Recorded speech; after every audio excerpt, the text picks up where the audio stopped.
waaye yéen an sama nijaay man maa ngi nii dem pharmacie bi jënd ak garab ba ñëw fekku mag bi xanaa koy dox ba feebar nga mën a toog man de kii jaaxal na ma yaa ngi feebar ba docteur bi ne la toogal ngay dem kii fu mu war a dem. Issa man maa la wóolu fii pour ñu waxtaan ma ak yow parce que médecin bi nee na paa bi feebaram bii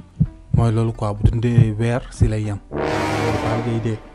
waaw moo tax nag ma teel la woo ñu teel a xool kër gi miraas bi nu muy demee parce que bu nu bàyyi ba paa bi dee ay rakkam ak ay nijaayam ak ay tantam mbokkam yi du ñu ñëw fii di nu sonal waaw comme nag yow man sama yaay mooy aaw sa yaay mooy ñaareel maa ak yow ay mag rakk lañ maa yow kese ñoom kër gi te dama bëgg ñi teel a xam miraas bi nu muy demee léegi balaa paa bi di dee ay mbokkam ñëw di nu sonal. bon xaw ma sax lu may wax parce que tamit xam nga yow nit deewagul sax xam nga bëgg ko nga miraas balaa ngay miraas kay xaar mu dee waaye nit ki deewagul nga bëgg a miraas loolu tamit dafa xaw a doy waar quoi waaw loolu rek ma si xaw a jaaxal quoi. wuyu ma nag Issa na ngay muñ nekk góor parce que yow xam nga ni mooy loolu affaire miraas mu ngi toj dëkk bi léegi miraas ay problème rek lay indi waaw nit ki bu dee gars yi si base bi lay nekk ku nekk di xalaat la ngay am si miraas bi te kër gi maa yow kese ñoo ko moom ndax paa maa yow kese la am.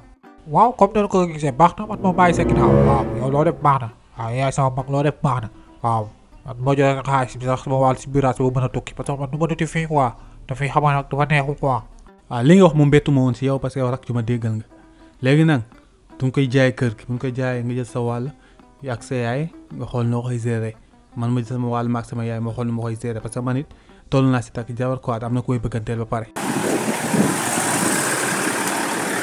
waaw door ngeen seen loxo ci ak door ngeen seen loxo ci ak man ngeen miraas te defoo ko waaye wax na li too xam daa yàggul yàlla wax na.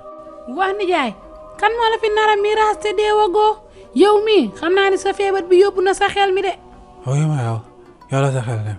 dimbali ma ba ne nga wax torop waaw garab yi rek a foofu soo bëggee nga naan lakkale nga ama soxna yow la wax ay garab yi man xam naa ni kay mooy loolu garab yi kay dama ko dara xam naa damay def. nijaay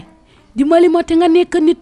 tàmm nga saa soo feebaree kenn du dégg si kër gi docteur bi moo la bindal garab yi pour ma jox la ko. oui ma dimbali ma laa waaw naan ma benn garab te xam nga ko joxoon ma bëgg nga woo kii ndawle bi ci kër gi woo ko nga woo say xale yi ngeen ñëw waaw ma xoolee leen wax balaa may dem.